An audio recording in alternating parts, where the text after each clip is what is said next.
Coming up on the next New Day Cleveland, guess what? We're in Alaska. We are traveling with Canary Travel on Royal Caribbean. I am thrilled. We are going to explore the great outdoors all hour long. It is such a spectacular sight to see. This is a gorgeous state, and to be honest, I never thought I'd be here, but I am, and we're going to take you along for the ride. It's going to be amazing. New Day Cleveland starts right now.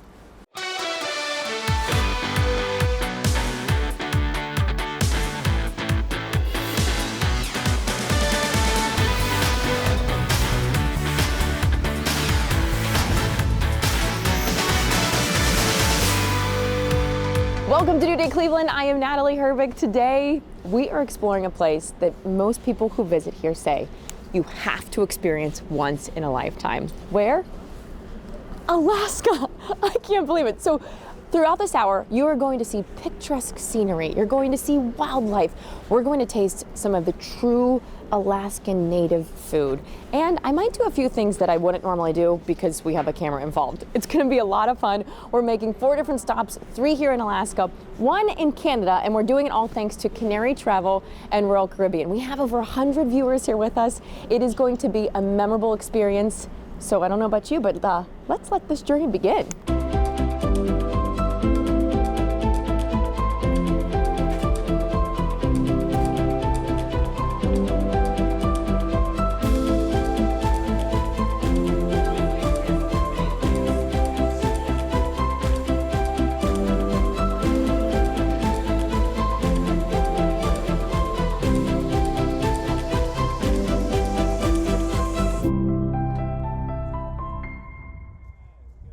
Our feet firmly planted on land for our first stop here in Alaska. We happen to stumble upon Sitka, which is also the first and oldest city in the state. It is beautiful. Yes, it's a bit rainy, but we are about to have a blast here. From the food to the animals, there's so much to see and explore. And we have to start off with our friends, the bears. Let's go.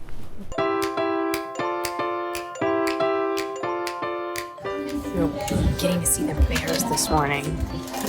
Ready? There's 3 black bears. There's 2 of the 3. And they're put here because if not, these bears would have been euthanized. Can't say the thought of that. So these are not on the endangered species list, and that's why sometimes they're put down because they are heavily populated here. Here's a closer look at all 3. Those are just a few of them.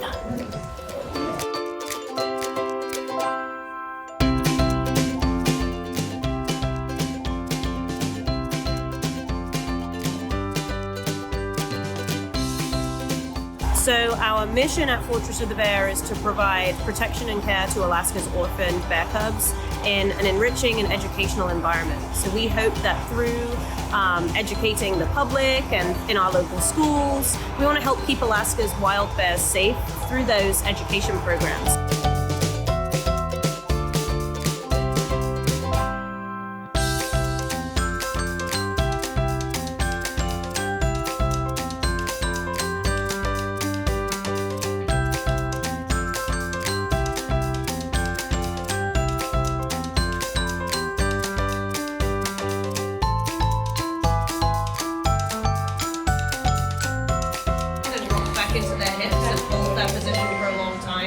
We don't have any spinal hip issues. We have less bears getting into the trash and then their orphans being in a difficult position of us needing to find a home for them or them being euthanized. So it's all about education to reduce the number of orphans we see in the first place.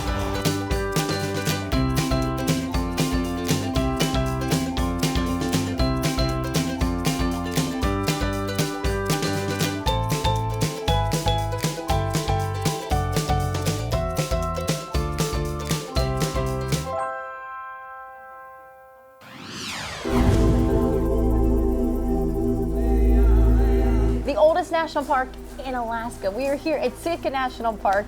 I have Kevin, ranger, here at the park with me. This breathtaking view behind us right now. You know, even though it's raining, it is still mesmerizing how gorgeous this area is. You guys have it, I would say, you're so blessed. I mean, it truly is incredible. So the park, I know it's very old, but there's a lot of history here. Could you delve into the history a little bit of this? Absolutely. So here we really have a stage to show off Alaskan native cultures, particularly Tlingit cultures, Tlinkits who have been here for thousands of years. We show off a lot of totem poles that share that Tlingit culture. We also share Russian American culture here at this park. Sitka was the capital of Russian America, so it's kind of this unique aspect of American, North American history that you don't get anywhere else that we can share here in Sitka. So the Tlingit natives. Can you give a little bit of a background about that too? Sure. Tlingit are one of the largest Alaskan Native populations in Southeast Alaska. They were the people that have lived here for thousands of years. And when you're exploring Alaskan Native culture in Sitka, you are exploring Tlingit culture. The Tlingits have been here, as they would say, since time immemorial.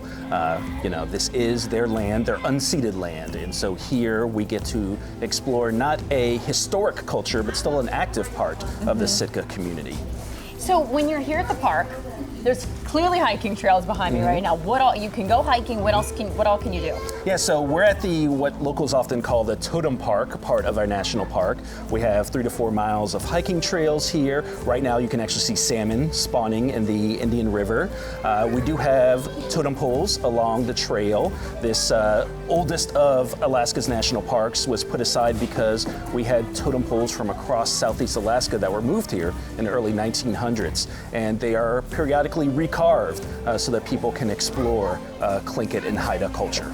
Interesting. And you have someone, I believe, today that is doing the carving? Correct, yeah. From time to time, we do have active carvers here at the park that are sharing their culture by showing people how these totem poles are carved. Now, when you just get out and see these, the open water here, as I said, absolutely stunning. But the views, is that one of the many reasons, too, then people come to just explore? Because we're in the rainforest, middle of the rainforest. Yeah, absolutely. So you have a coastal rainforest. It's very temperate. We call it a temperate rainforest. As I was telling you earlier, we never have negative temperatures, which is probably astonishing for people to think about, that we're in Alaska and we never get negative temperatures here. We also never get hot temperatures either. We never get into the 90s. We very rarely touch anywhere close to 80 degrees. So it really is, though people look at the rain and might, see a dreary atmosphere, it really is temperate, and to be right here on the ocean is really a unique national park to have this visitor center opening out to the Pacific Ocean. To have this as your front door, your backyard, is truly remarkable. And is this something that people can do all year round, or what's the best time of year to come here? Yeah, so obviously in the winter you'll have even more days like this, more rainy days, but Sitka is a unique place to visit for Southeast Alaska because it is open year-round. We do have Alaska Airlines that's always flying into town here, so our visitor center is open year-round, and people can visit our trails and visit our visitor center even in the winter. It's an easy trail. I like that too. You said 3 to 4 miles? I'm gonna get to hiking right now. I already have my spray on to make sure I don't get any ticks or mosquito bites. I should be good to go. Thank you so much for having us. No problem. We're taking flight in Sitka. Still ahead, inside Alaska's Raptor Center, home to bald eagles and more.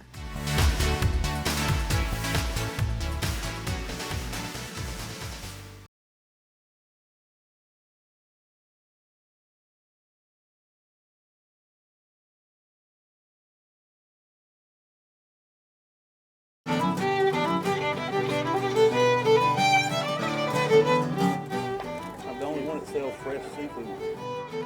You live here part-time? I'm just here during crab season.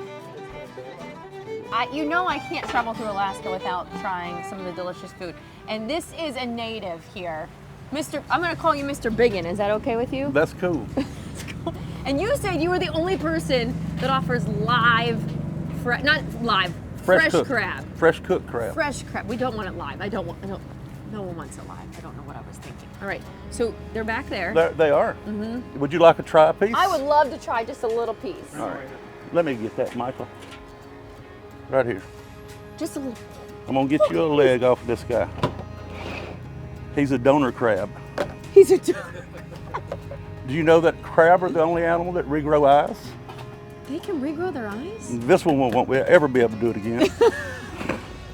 Did your comedy act come along with it too for the price of a Absolutely. crab?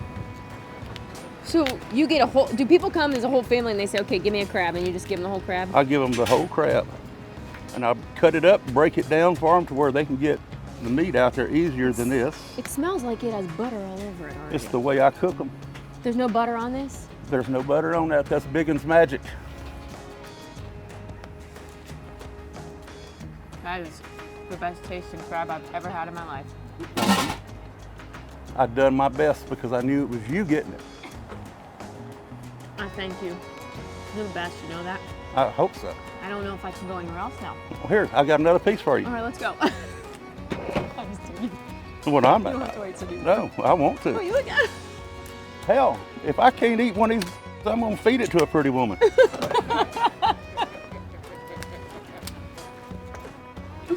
All right, one more piece, just one more piece. Right? I probably could eat that whole thing in one sitting very easily, but this will work. There you go. Thank you. You're welcome. Those gloves were clean this morning. Fresh. Oh, Alaskan crab. There's nothing better.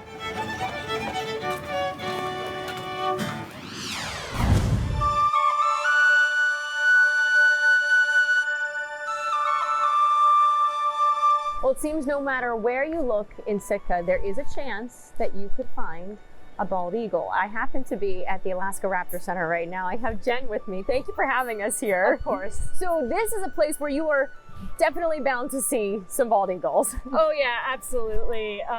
Yeah, we are the only full-service avian hospital in the entire state of Alaska here, and our primary patient happens to be the bald eagle because of how incredibly abundant they are in Southeast Alaska. This is a total rehabilitation center. Some are able to be released back into the wild, others would stay here. Our primary goal is to rescue, rehabilitate, and release birds back into the wild. Unfortunately, some are too severely injured to survive on their own in the wild. And if they have a good temperament for life in our care, we are able to provide them forever homes here at the center. So we're both a bird hospital and a bird sanctuary. I mean, it is incredible. You just walk through, there's some that are prominently displayed right on the outside here when you're walking in. And then we have a friend that's right behind us. Who's behind us? So that is, he's actually talking to us right now. Hi, that's Volta? That's Volta. Volta is making some noise back there. So what is Volta's story? So Volta is our oldest resident here at the center, and he's been with us the longest. He is in his mid-30s right now. Oh, he came to us in the early 90s after being, he hit a power line, and that's where his name came from. How many birds a year are you rehabilitating or helping?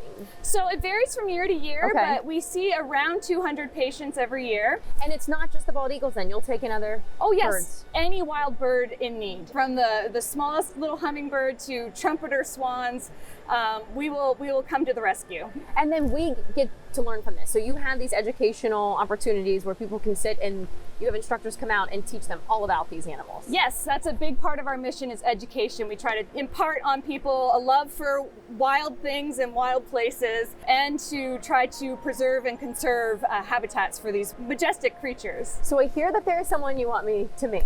Yes, one of our raptors in residence here. I have a special treat for you. We're Okay. going to give you a nice meet and greet with that bird. Well, not only did I find Sophie, I found Narwhal. She's so beautiful. Is it a boy or girl? So it's kind of a hot topic here at the Alaska Raptor Center. I say she out of habit, but we have been going back to he lately, and that's because we are either a larger male or a smaller female. We're not quite sure. So Narwhal is a great horned owl. A gray horned owl. And great horned owls are one of the most widespread owl populations all over North America.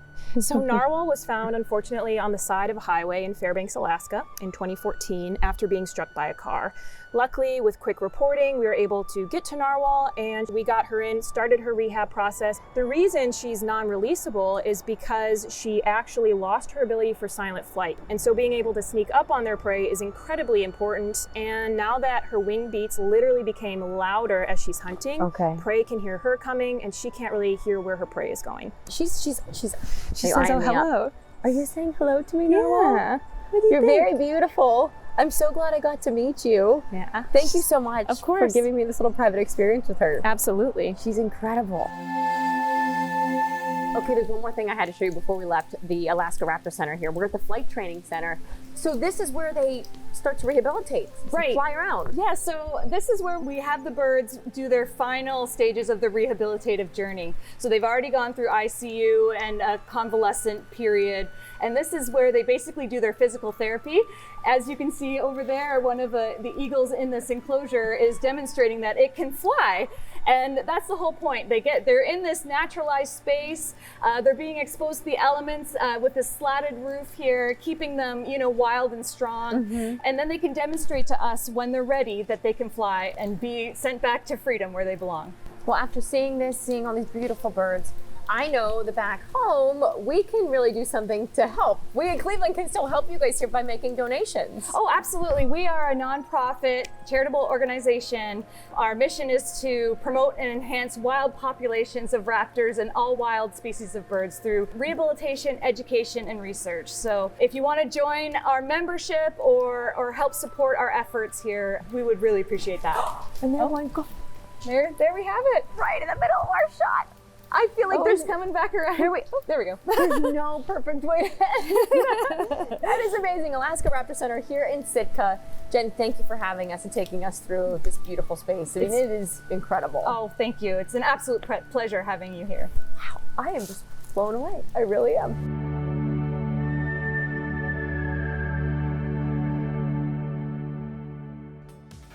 Cruising to Alaska's capital city. We're on land in Juneau right after this.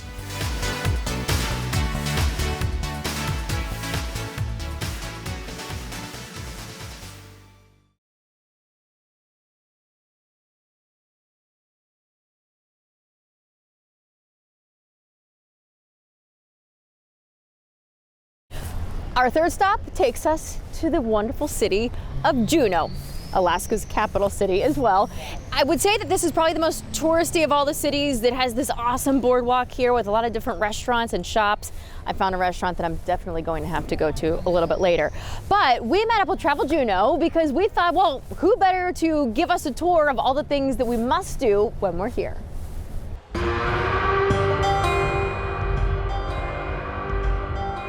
Juneau's got a lot to offer as far as culture and history. We've got a couple of distilleries, 4 breweries, some really fine dining that goes on here. You can go up the side of the mountain to take the tram. You can go out whale watching. We're the whale watching capital of the world, and there's a lot of native culture here that's showcased along here on the Totem Walk, as well as the Sea Alaska Heritage Institute Arts Campus. So there's just a little bit of everything for everybody.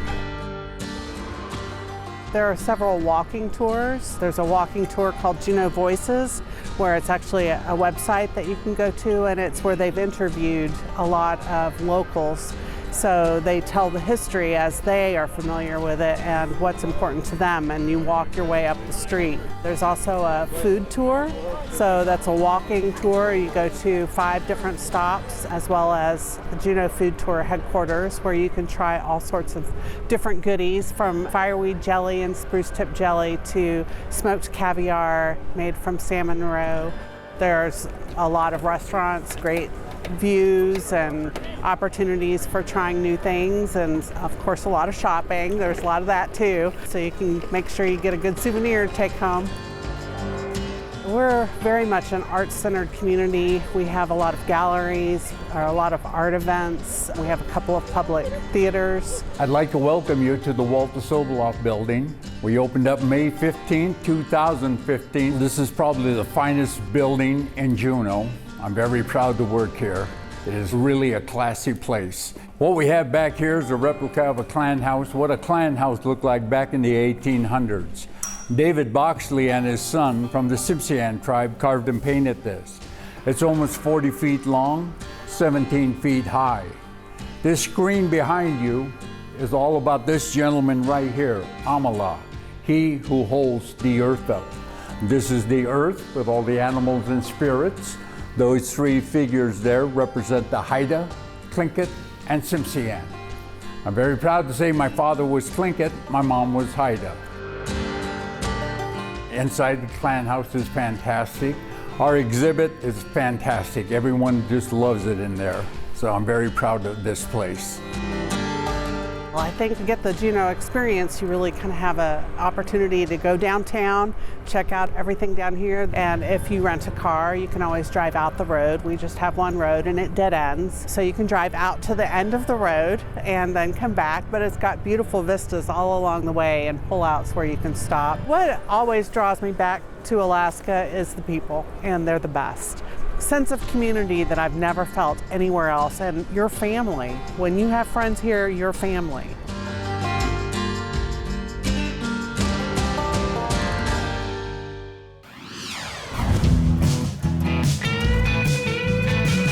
Denise from Washington. Paul from Baltimore. Lori from Toronto. Food has arrived. Alaskan king crab legs at Tracys. The place to be when you arrive in Juneau, Alaska. You're hired. When you're in Juneau, you gotta get some king crab. So I found Tracys King Crab Shack, and I hear they have some of the best crab around. So my sister and I are gonna go in, we're gonna order some, and we're gonna see what this is all about. All right, got my sister here. Say hi. We found Janae, and Janae is gonna help us through this process. So you said you wanted the king crab, right? Definitely king crab. Okay, so we're gonna get one king crab. If we had to pick another one over here, what would you maybe recommend I get? I would definitely say the snow crab. Snow crab? It's a little bit sweet. It's definitely really good. So how many pounds do you think we each need? Usually it's a pound per person we recommend is probably the best. If you're pretty hungry, I would say a pound would definitely get you pretty full. She doesn't know me, I might need 2 pounds by myself. All right, so a pound, we'll do a pound each? Yeah, that's all right, so we're getting the red king crab and the snow crab. And coleslaw. Oh, she wants coleslaw. Can we get coleslaw? Oh, of course. They're gonna do a pound of the red king crab. Okay. And then they're gonna do the crab shack combo with a pound of the snow crab with it. Awesome. And then they're also gonna do a side of coleslaw. I just need a name and where you're from. Natalie, Ohio. All right, so they'll call Natalie from Ohio. Natalie from Ohio.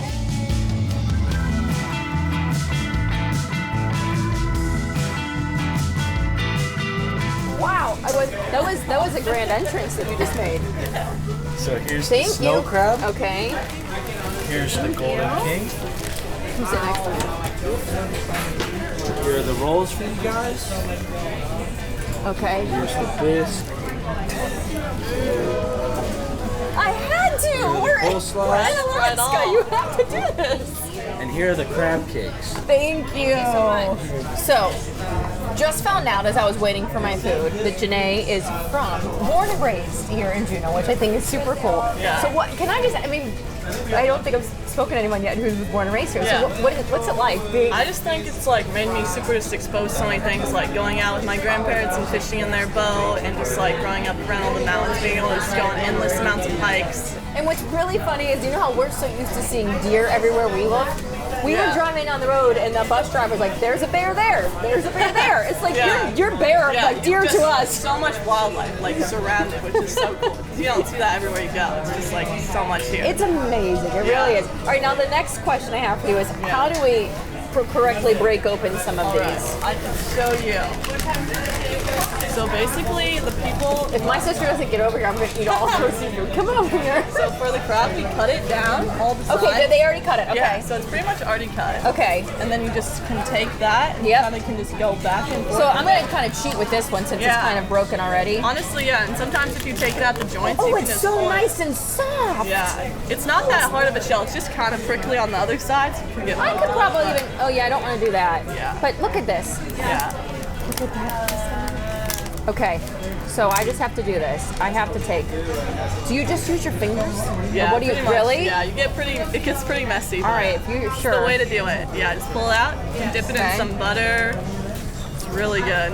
This is the biggest. Oh my gosh! I'm going all in for a big bite. Okay, butter.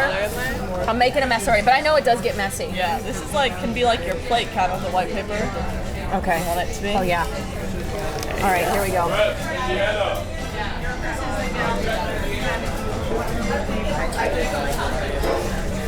What do you think? I don't have the words.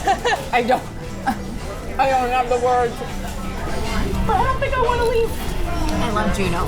It's amazing here. Yeah. Did you know we're in Juneau? And this has been amazing. I learned that from the bus driver on the way over here too, by the way.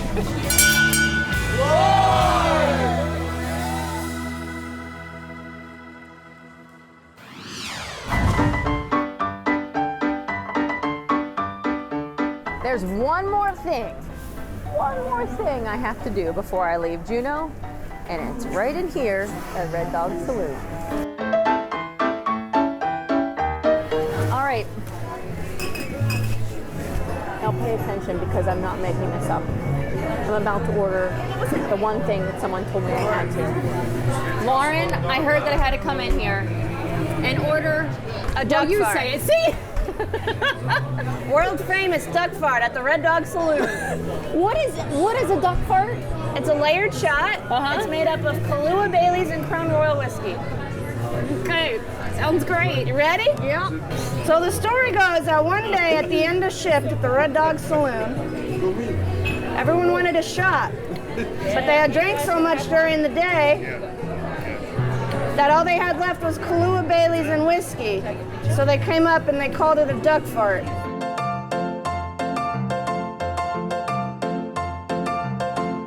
Cheers to new friends, to Juneau, and to duck farts. To duck farts.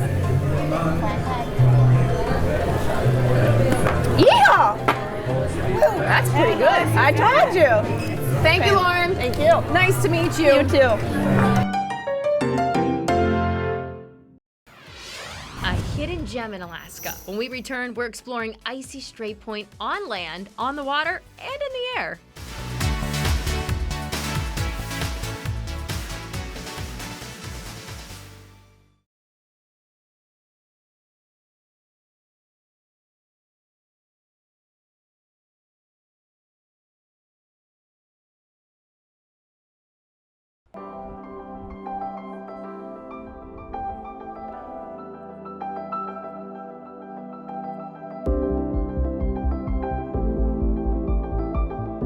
All right, we made it where it stopped to Icy Straight Point, and right when we got off the ship, I saw one of the most exciting things. So many starfish. They're right along the beach here. Beautiful bright colors. I've never seen that many. I don't think I've ever even seen one live starfish. So the fact that I got to see a bunch the second we got off the ship was super cool. So we're walking into we're calling this our Discovery Day. We're just going for an adventure. We're gonna try to figure out some things on our own, explore the area. And the one thing I just realized we probably can't do is walk down this path because we could see bears here, and I think the bears might be an issue because it says, warning, bear activity, stay together. So Tyler, Kristen, we have to keep it tight as we explore. We're gonna go on the gondola. I hate heights, but we're gonna do this.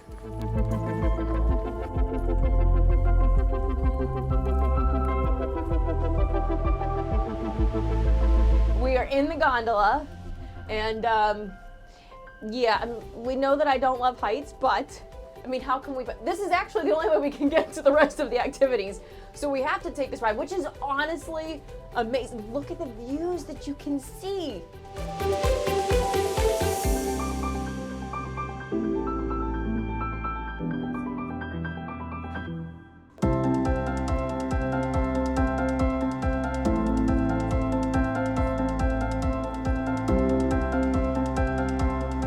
Well, when you need a tour of Icy Straight Point, who do you ask? You ask the Senior Vice President, Tyler Hickman. Thank you so much for just letting us explore this beautiful area that you have here. I don't even know how to begin to explain this to people. So how do you explain to people what Icy Straight Point is like? Well, Icy Straight Point is so big. We have pretty much anything that you would want when you come to Alaska. So I think when people are at home dreaming of what their Alaska vacation is going to be like and they get here, they go, this is it. This is it. We're unspoiled wilderness, we're adventure, and we're native Tlingit culture. We've got pretty much everything that you would want when you come. And just look around. I mean, we're out here in the wilderness. When you come in on the ship, this is what you see, and we're built around the historic Hoonapacking Company cannery, which are these buildings that you see next to us.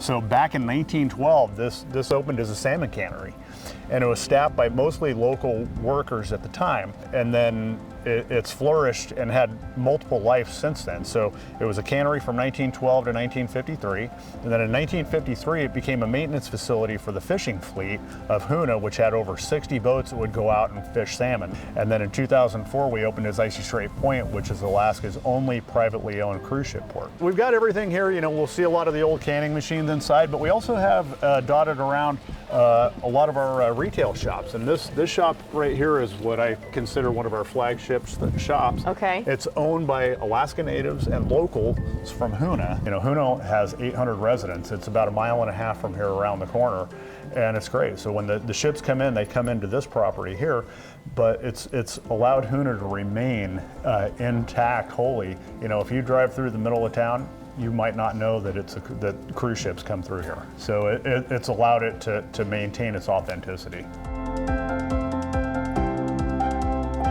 You said I have to try one of these thimbleberries? Thimbleberries. So yeah. Okay. So these grow all over the property. So you can see when you pick them, they can sit on the top of your hand like a thimble. And But they also stain your clothes, huh? well, you know, they're Oh, yeah. a little bit. So a little bit tart. A lot of people use these for jams and jellies and that kind of thing. Oh, come on, look at that fish. No, it's tart, but it's really good. Yeah, I love them. That's really good. Mm-hmm. So you can be walking around the property, you're heading out to get on one of our tours, and you're picking berries on the way.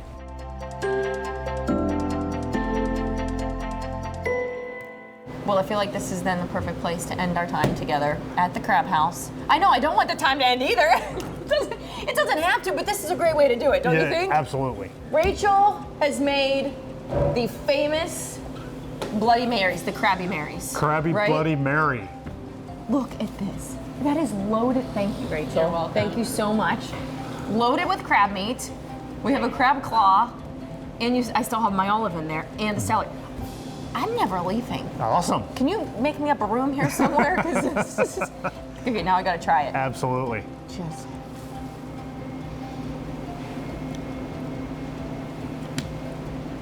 It's the best Bloody Mary I've ever tasted in my life. And it's a meal. This is unbelievable. Hey ladies, they happen to be from Cleveland as well. Are you liking your drinks down there? Yeah. All right, so we're gonna end this with a big cheers. Sound good? Yeah. All right, cheers to Cleveland and cheers to Icy Straight Point. Yes!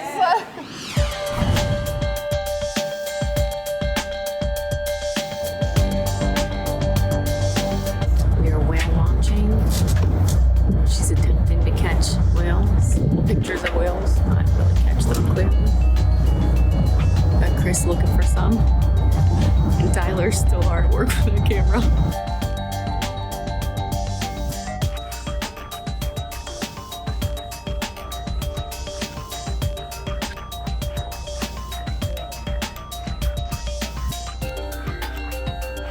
All we're seeing is like the up part of the whale and then the fin come up at the end. I've yet to see one. Okay, I've yet to see one jump.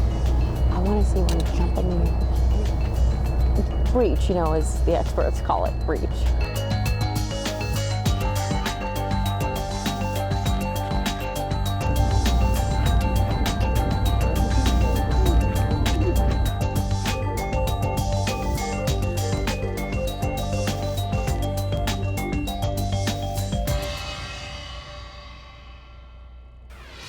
From castles to fresh food, up next, it's our only stop in Canada and one of the country's most expensive cities.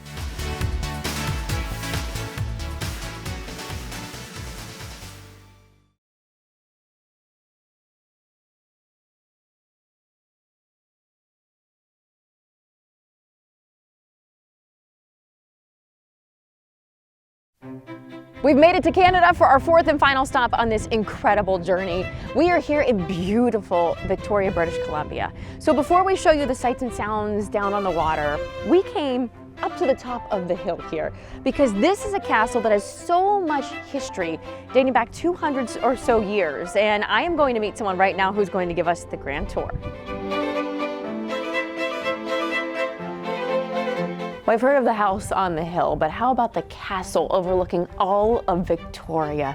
We are here at Craig Derrick Castle, and I have John, who is about to give us the tour of this beautiful, beautiful home that was built originally in the late 1800s. That's right, yeah, it's technically a bonanza home. It was really the citizens in the community that labeled it castle. Robert Dunsmuir never called it a castle, but the citizens said, this thing's massive, it's worth a ton of money, it's a castle. So he and his family, he's the one who built this. He commissioned the construction of the home. He died before it was completed. He didn't have an opportunity to live here. It was basically an empty shell when he died, but his wife Joan moved in here with 3 unmarried daughters and 2 orphan grandchildren. And Joan was here for about 18 years. After that, it was a military hospital. Victoria College, which is now the University of Victoria, started in here, was here for 25 years. After that, school board offices. Then we shared the space with the Conservatory of Music. Well, I would love to get a tour, if that's okay with you. And I know you would love to see what's inside. Yeah, just look at that beautiful door. Yeah, we're in the Port Cochere entrance. Let's go on inside. Okay. Come on into the main hall. I am just... And do take a look up. Oh, look at that. How many floors? We say 4.5. It's actually 4 full floors, and then there's a room on top of the tower. The little room you just came into is the base of the tower. This is all white oak, we believe, from Arkansas, and it was ordered from a catalog from a company in Chicago. So I know, how much, when he paid for this, how much do you think would it have been back then? The number we have is about $500,000. We're not certain that it was all spent on the castle. We think maybe that included the carriage house, the tea house, the gardener's cottage, stables, that kind of thing. But today what would it be worth? Well over $20 million. And that's not land, that's not contents, that's just replacing the structure for sure. And I think to put it in perspective, a 2-bedroom starter home in Victoria at that time, $600. Wow. So he had a significant amount of money. Yes, he did. Okay, take me through. Okay, so main fireplace here. This is the largest of 17 fireplaces. Okay. So this is the drawing room. This would have been the formal room where the family used one side to sort of hang out, and the other side would have been kept very formal and clean so that Joan could receive visitors. And it's got this wonderful ceiling in it. Oh, it's gorgeous. Hand stenciled underneath 5 layers of paint when we got in here, so it took us 12 summers to get all of the paint off and get back to the original ceiling. And if you look at the light fixtures in here, gas and electric combination fixtures. So the home had electricity, it had gas, it had a hot water heating system, a burglar alarm, an intercom, and a telephone. Wow! And that's 1890. Is this the dining room? This is the dining room. Yeah, it's probably the most complete as far as family furnishings. When Joan Dunsmuir died, they had a 3-day auction. They sold off all the contents, including light fixtures and things like that. But in this room, these 3 paintings sold at auction. This is the original dining table. We've got some silverware that belonged to the family. And of course, the built-in woodwork and what have you has not changed since Joan lived here. This is Effie's bedroom, so one of the daughters of Robert and Joan. I really like this space. Because we're up in the roof line, you just get a chance to see the architecture. Effie was an accomplished musician. She loved art. That's a drawing that she did when she was about 11 or 12 years old. What? Yeah, very talented lady. This is amazing. Thank you so much. And I know that this was about 15 minutes. How far away is it from the ports? It's not that bad. It's about 15 minutes away. We took a taxi here, very easy to get to. It's hard to miss. It's the house that's on top of this beautiful hill, but it's a castle for sure.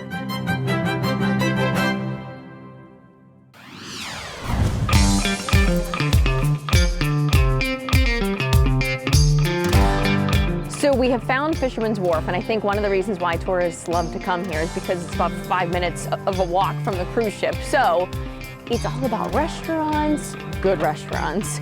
There's shops down here. There's even water taxis to take you downtown. And they have some houses. People live in this area. So let's go down. I saw some of our viewers down here before, so we'll just go see what it's all about.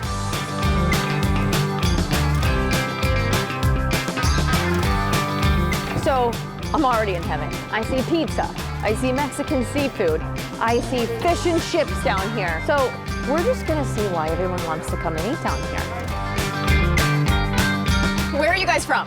Dallas, Texas. Okay, and you're on the cruise ship with us? Yes, we certainly are. So what made you stop at this stop to get the Mexican seafood versus the others?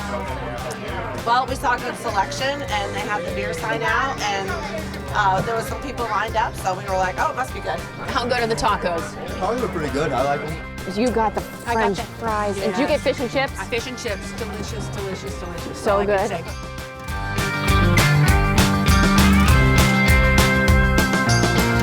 There's so so many options down here that it's hard to choose which restaurant to go to. But I found Coco Grill, and Antonio happens to be here. And first of all, your food looks delicious. Good. Now, the food is unique. I saw that you have a whole fish. A whole fish is unique. It's a fried whole fish, red snapper, delicious. It's So the when most I popular. saw that, I thought, okay, this is where I gotta go. All right, Yeah, so can we yeah. order one? Please. Okay, Yeah. the whole fried fish, yes. Okay, it's So- a good option. Let's go with that, please. And it comes with fries and a fresh salad? Yes, Okay. yes, and salad. This is perfect. Thank you. Thank you. No. You want to do those yeah, too? give it a try. All right, if he's saying so, we're Okay. going to do it. Okay, we're going to do the cocoa prawn Let's skewer get as up. well. So is it a Caribbean? Caribbean and South Pacific South fusion. Pacific, okay. Because we have some Mexican and the Caribbean food is very special. So we have to bring the Dutch flavors.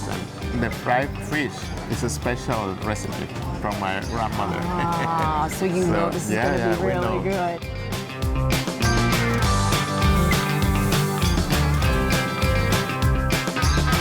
All right, I'm ready for this. It Good. looks so Now good. The food is ready. All right. You're gonna love it. The fish and the skewers. I don't know what to do first. Okay, I'm stealing the I fork. think the best idea is to share. To share? Yeah. What if I don't want to share? Oh well. I'm sorry. I'm kidding. Tyler can have a Sorry little bit of for this. All right, so we'll try a little bit of the fish, and I like to get a little bit of everything on the That's fork a at one good time. idea. Does that sound good to you? Yeah. Okay. Try the salad with coconut, real coconut. Is lovely. I was going to ask, do I need a tartar sauce or something to go with this? That fish is flavored so well, So- it doesn't need anything. I think so. Yeah. That is that's the idea. delicious. Okay, now we got to try the shrimp, right? Good Do you idea. just pull it off?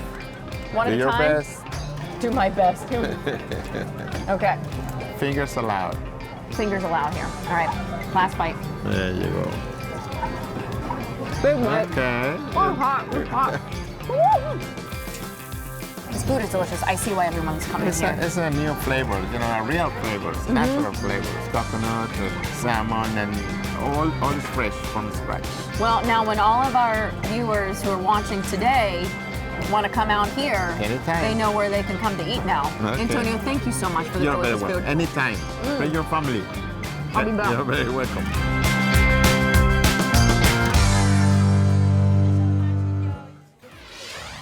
Our New Day cruise with Canary Travel continues right after this with more reasons to book your own Alaskan adventure.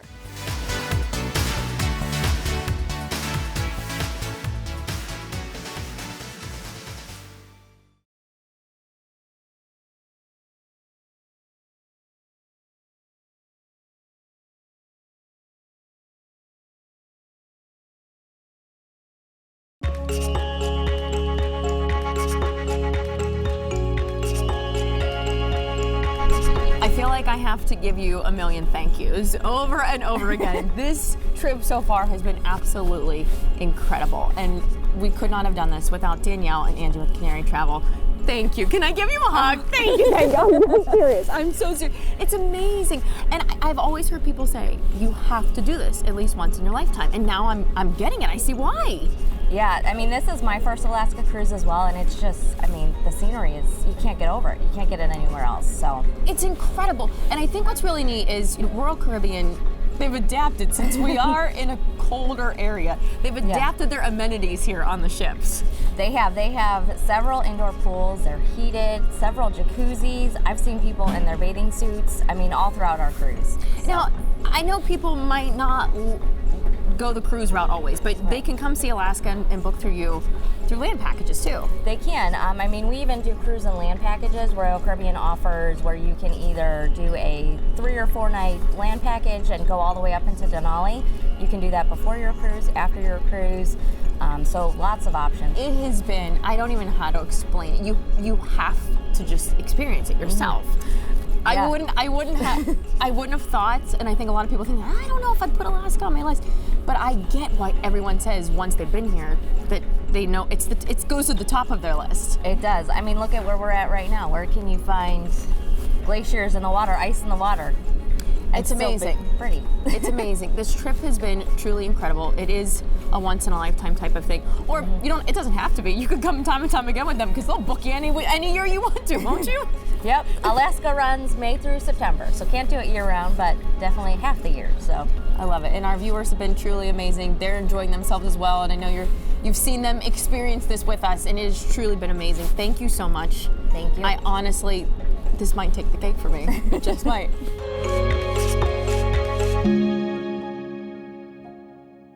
I can't believe it. Our Alaskan adventure has come to an end. I don't want it to end, but you know, they say, as I stated before, this is a once in a lifetime experience. I want to come back time and time again. It's truly been incredible. Our viewers have been amazing. We hope we've given you a little taste at each destination point that we've been to so that you want to either come to Alaska and Canada or come with us on our next viewer trip. Either way, we sure hope to see you the next time around. I'm Natalie Herbeck, and I might just stick around here in Canada for a little longer. I'll see you on the next New Day Cleveland.